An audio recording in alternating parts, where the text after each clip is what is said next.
जय गुरुदेव। 7 ग्रहों की महादशा से बचने का उपाय। देखिए, हमारे जीवन में कोई भी घटना घटित होती है तो उसमें 100% हमारे ग्रह जो हमारा साथ देते हैं, या फिर ऐसा कहे कि कुछ कुछ ग्रह जो है वह हमारी कुंडली में इस प्रकार से विराजमान होते हैं जिसके कारण हमें कहीं ना कहीं पीड़ा देखने को मिलती है और कहीं ना कहीं हमें लाभ देखने मिलता है। तो इसीलिए आज 2025 में बहुत सी राशियां ऐसी है, बहुत लोगों की कुंडली ऐसी है जिसमें शनि की 7.5 है, राहु की तकलीफ है, केतु की तकलीफ है। ऐसी समस्या यदि होती है तो हमें यह ज्ञात नहीं होता कि हमें सच में कौन से ग्रह की महादशा चल रही है।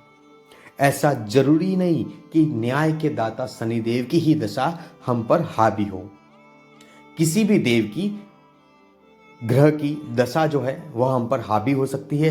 बुध की यदि दशा आप पर हावी हो जाए, दशा लग जाती है, तो समझ जाइए आपके जीवन में पैसा जो है बिल्कुल ही आना बंद हो जाता है।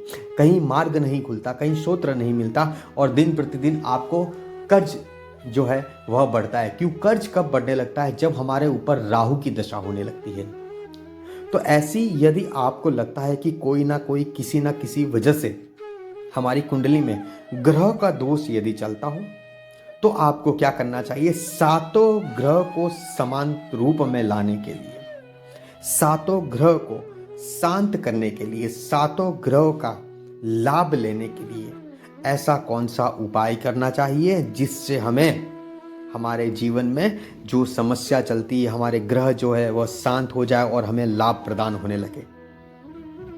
तो सबसे पहले तो हमें यह जानना होगा कि यदि हमारे कुंडली में बुध या शुक्र मजबूत है फिर भी हमारे पास पैसा आता नहीं है, टिकता नहीं है, पैसों से लेकर समस्या चलती है, कारण क्यों? उसके साथ में ही शनि की दशा भी आपके ऊपर लगी होती है। शुक्र और बुध आपको पैसा तो देता है मगर शनि की वजह से, शनि की दृष्टि की वजह से आपके पास पैसा टिकता नहीं है, आता है चला जाता है। तो हमें हमारे 7 ग्रह को समान रूप में लाना है जिससे हमारे कुंडली में किसी भी ग्रह का कोई दुष्ट प्रभाव ना पड़े। उसके लिए सटीक और सरल यह उपाय है। यह उपाय आपको करना है, प्रत्येक व्यक्ति को करना है। ऐसा नहीं कि हमारी कुंडली अच्छी है, हमारे ग्रह ये नहीं नड़ रहे। आप सभी ग्रहों को समान रूप में लाइए। देखिए जीवन में, कारोबारी में, घर परिवार में कितना सुख शांति मिलती है, कितना आपके परिवार में जीवन में प्रभाव उसका देखने मिलता है और साथ ही साथ बदलाव आपके जीवन में देखने मिलेगा।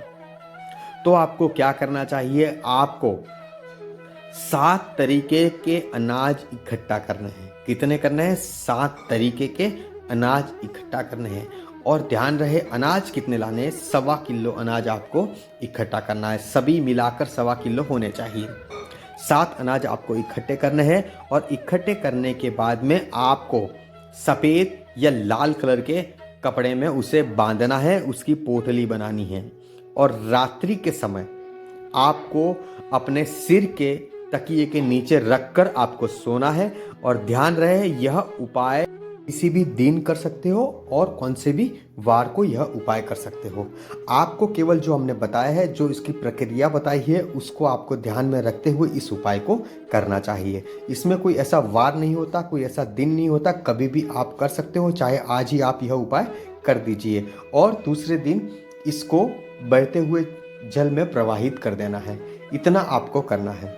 यह पोटली जो हमने बताई है तकिए के नीचे रखकर सोना है और उसको चलते हुए पानी में प्रवाहित कर दीजिए, या फिर आपके आसपास कोई कुआं या तालाब दिखे उसमें आप डाल दीजिए। इतना केवल उपाय कीजिए, सारी समस्याओं का समाधान अवश्य होने लगेगा।